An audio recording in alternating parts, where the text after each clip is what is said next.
Mama Aida, governors wetu walio hapa, wabunge, senators, watu wote waliokuja kwa mazishi ya rafiki yetu kuomboleza na familia yake. Amosi uduto. Nyasaye be secheche erokamano. God is good.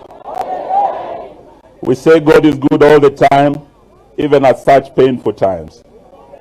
And we are here today to condole with the family of our brother Jakoyo Midio, and it's such pain that the Greek poet Aeschylus wrote of, pain that does not forget to fall drop by drop upon the heart, until in our despair and against our will, wisdom comes through the awful grace of God.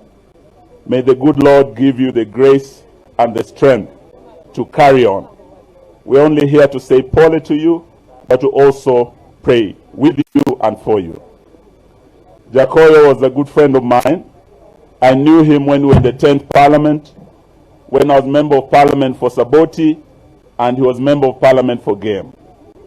We came from different political parties. I was in PNU, he was in ODM. But as a parliamentarian, as a leader of the House, both as minority leader and also as chief whip, Jakoyo had the power to cut across the political divide. He had friends on the ODM side, on the PNU side, and he never hesitated to reach out to friends. But talking about Jakoyo as a legislator, I cannot find better words to describe Jakoyo than the words of Ajiki. I had a funeral dirge by Ajiki Kodiam, and he said Jakoyo was the he-elephant. He was a giant legislator who wittingly turned tables on his fellow men, and who would, on public podium and in Parliament, outwit all of us. In the 10th Parliament, and I can see many of us who are here, under the leadership of Speaker Ken Marende, he's here with us. We were with my friend, I saw him here, James Orengo, we were with him, Anyang in that 10th Parliament. You remember when it came to debate in the House, this man was an astute debater. He was also a defender of the ODM party on the floor of the House and outside. When you crossed his path, you would feel the fire from Jakoyo. One day, I tasted Jakoyo's fire. I remember as MP for Saboti, I brought a question during Prime Minister's question time. And I asked the Right Honorable Raila Odinga, as the second Prime Minister of Kenya, about the issue of kazi kwa vijana, whether he was aware that it was kazi kwa vijana lakini pesa kwa wazee. I remember Jakoyo took me on head on. That afternoon was very rough. And when we left the chamber, I said, Jakoyo, I thought you are my friend. Then he told me, Eugene, I'm your friend, but when you touch Baba, that is where our friendship ends. Then he invited me to the members club and we had a drink with him. But when I explained to him why I was presenting the issue, why we need to listen to what Kriegler told us years ago about the ticking time bomb of our youth, and why we must stop tokenism in terms of addressing the youth problem and the youth bulge, and why we must do something more substantial, Jakoyo agreed with me. In fact, when I brought my motion to set aside 25% public procurement for the youth, Jakoyo, as chief with ODM, whipped the ODM side, I moved the PNU side, and the seconder of my motion was none other than Honorable Millie Odhiambo. That Picasa motion is what led to the ADPO bill, 30% to the youth and women of Kenya. So as we bid him farewell, if there's a way we can honor this great man, he left behind a legislation that is supposed to empower young people, would want to ask our governors and those of us who are in national government to ensure we implement that 30% that will put money in the pockets of our young people in this county and in this country.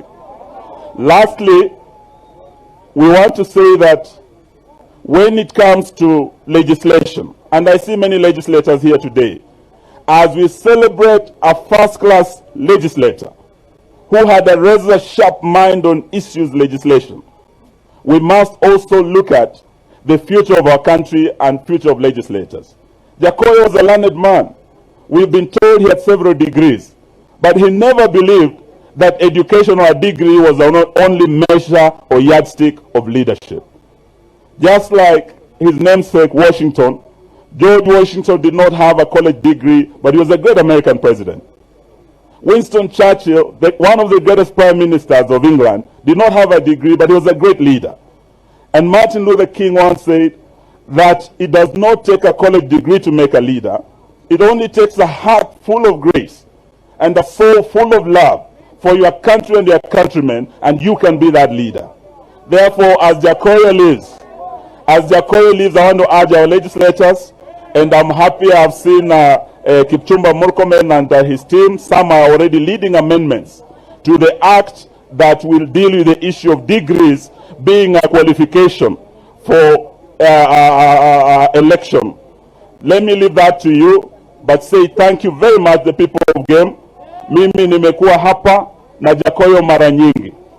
Nilikuja hapa akinialika Sirembe kufanya harambe kwa shule moja hapa tukiwa na rafiki yangu Samoport. Na wakati tumekuja tukakaa na yeye akanikumbusha hapa Siaya tuna mradi wa maji. Huo mradi ulianza Martha Karua akiwa waziri wa maji. Na wakati nimeingia kama waziri wa maji nilikuja hapa Siaya. Tukasukuma huo mradi na Governor Rasanga na deputy wake ambaye amekuwa anafuata kule Nairobi. Juzi Mheshimiwa Rais amekuwa hapa kufungua huo mradi, na alielekeza dada yangu Sisili Kariuki ya kwamba mradi huo maji hayatoshi Siaya County. We must have the next phase. Tuongeze pesa maji hayo yafike hata hapa Game. Na Mheshimiwa Rais akisema sio ombi ni elekezo. Nikiwa hapa leo I want to assure you, na tumeongea sana, Deputy Governor wenu amekuwa anafuatilia, we want to work with our sister Sisili Kariuki to ensure that that project that was very close to the heart of Jacoy, that his brother Jalango has spoken about, tutasukuma hadi ukamilike, maji hayo yafike hata Game na yaweze kufika Siaya yote. So that I want to undertake to work with you to ensure that that is done. So nataka niseme asante sana, na niseme kwa heri kwa rafiki yangu Nindmaber Osiepna Otada Wagaoko. Na ukifika huko Otada, imosna Jaramogi Oginga Odinga, imosna Masinde Muliro, imosna Wamalwa ya kijana, imosna Ramogi ya Chengo Neko.